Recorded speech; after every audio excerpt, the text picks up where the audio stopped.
숨겨진 복지 혜택을 알기 쉽게 전달하는 KGS 복지특파원 김 기자입니다. 왜 꼭 내가 계좌를 만든 은행에 가야 하지? ATM 기기는 왜 이렇게 줄어드는 거야? 요즘은 모바일 뱅킹이 편리하다고 하지만 급하게 창구나 ATM을 이용해야 할 때 불편함을 느끼신 분들 많으실 겁니다. 게다가 혹시 송금을 잘못했는데 돈을 돌려받기 어렵거나 은행이 파산하면 내 돈이 안전할까 걱정되신 적도 있으셨죠? 그런데 이제 이런 고민, 걱정, 불편함들이 모두 사라질 준비를 하고 있습니다. 2025년부터는 우리 금융생활이 한층 더 편리하고 안전하게 바뀌는데요. 어떤 내용인지 자세하게 알아보겠습니다. 몰라서 못 받는 복지 혜택, 이젠 놓치지 말자. 구독과 좋아요, 알림 설정을 눌러주시면 보다 빠르게 소식을 받아볼 수 있습니다.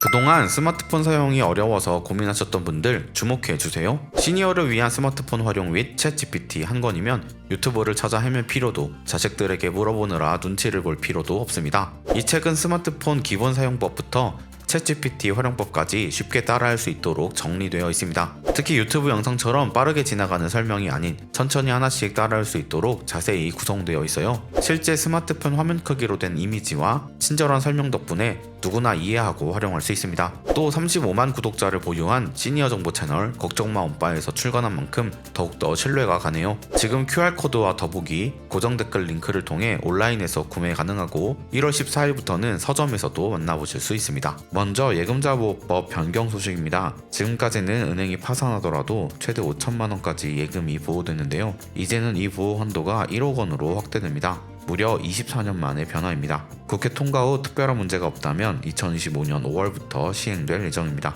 다만 여기서 주의하실 점이 있습니다. 이자 소득까지 포함해서 1억 원을 초과하면 초과된 금액은 보호받지 못합니다. 또 하나, 은행이 부담하는 예금보험공사 보험료가 증가하게 되면 예금금리가 내려가거나 대출금리가 올라갈 수 있다는 우려도 있는데요. 그래도 국제적으로 비교했을 때 낮았던 우리나라의 예금보호 한도가 이번에 상향되면서 금융 안정성은 확실히 높아질 것으로 기대됩니다. 다음으로 오프라인 오픈뱅킹 제도 도입 소식 전해드릴게요. 지금까지는 국민은행 계좌 업무는 국민은행 창구에서, 신한은행 계좌 업무는 신한은행 창구에서만 처리할 수 있었죠. 은행마다 따로 방문해야 하니 번거롭고 불편하셨을 텐데요. 이제는 이런 불편함이 사라집니다. 올해 상반기부터 시행될 오프라인 오픈뱅킹 제도 덕분에 앞으로는 어느 은행을 가든지 상관없이 모든 은행 계좌 업무를 처리할 수 있게 됩니다. 예를 들어 신한은행 창구에서도 국민은행이나 농협계좌 업무를 한 번에 처리할 수 있는 거죠. 창구에서 볼 수 있는 업무도 다양해져 더 이상 특정 은행만 찾아다니지 않아도 됩니다. 여기에 더해 기존 ATM 기기는 사라지고 대신 STM이 도입됩니다.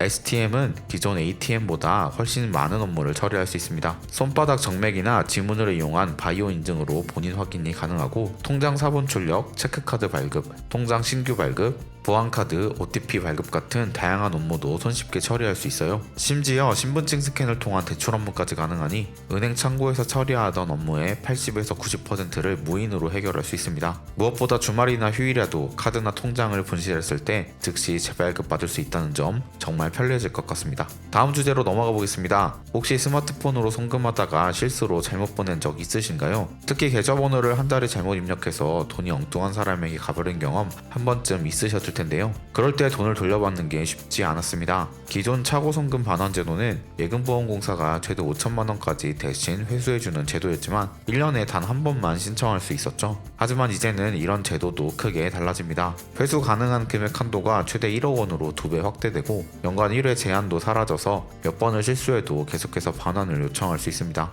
이 제도는 특히 부모님처럼 송금 실수가 잦은 분들이나 큰 금액을 자주 송금하시는 분들께 정말 큰 도움이 될 겁니다. 또한 우리 생활 속에서 점점 가까워지고 있는 디지털 화폐 도입 소식도 전해드릴게요. 한국은행이 발행하고 관리하는 디지털 화폐, 즉 CBDC가 점차 상용화를 앞두고 있습니다. 이미 KB국민은행, 신한은행, 우리은행 등 9개 은행을 통해 테스트가 진행 중인데요. 앞으로는 지역화폐나 정부지원금, 기초연금, 바우처 등도 디지털 화폐로 지급될 계획입니다. 사용 방식도 간단합니다. 주민등록번호와 연동해 전자지갑을 만들고 현금과 1대1로 교환 가능한 예금 토큰 형태로 스마트폰 앱처럼 결제에 활용할 수 있습니다. 특히 블록체인 기술을 기반으로 해 거래 내역이 안전하게 기록되기 때문에 보이스피싱이나 금융범죄 예방에 큰 도움이 될 것으로 기대됩니다. 물론 모든 거래 내역이 기록되는 만큼 사생활 침해 우려도 있지만 이는 기술적으로 보완해 나갈 예정이라고 합니다. 앞으로는 현금을 들고 다니지 않아도 되는 더 편리한 금융 환경이 다가오고 있는 것입니다. 마지막으로 더욱 안전해진 오픈뱅킹 보안 강화 소식입니다. 오픈뱅킹은 하나의 앱으로 여러 은행 계좌를 조회하고 이체까지 할 수 있어서 정말 편리했죠. 하지만 최근 위조 신분증과 알뜰폰 개통을 이용한 보안 침해 사례가 발생하면서 불안감을 느끼신 분들도 많았을 텐데요. 이제는 이런 걱정을 덜어도 됩니다. 앞으로는 안면 인식 시스템을 통한 실명 확인이 의무화됩니다. 기존에는 신분증이 진짜인지 여부만 확인했지만 이제는 신분증이 있는 사진과 실시간 촬영한 얼굴을 비교해 본인 여부를 철저히 확인합니다. 게다가 과거에는 분실하거나 도난당한 신분증으로 발생한 사고에 대해 개인이 대부분 책임을 져야 했지만 이제는 은행의 보안 책임이 강화되어 최대 50%까지 은행이 피해를 보상해야 합니다. 이제는 금융 서비스도 편리함은 물론 보안까지 한층 더 강화되고 안심하고 이용할 수 있는 환경이 만들어지고 있습니다.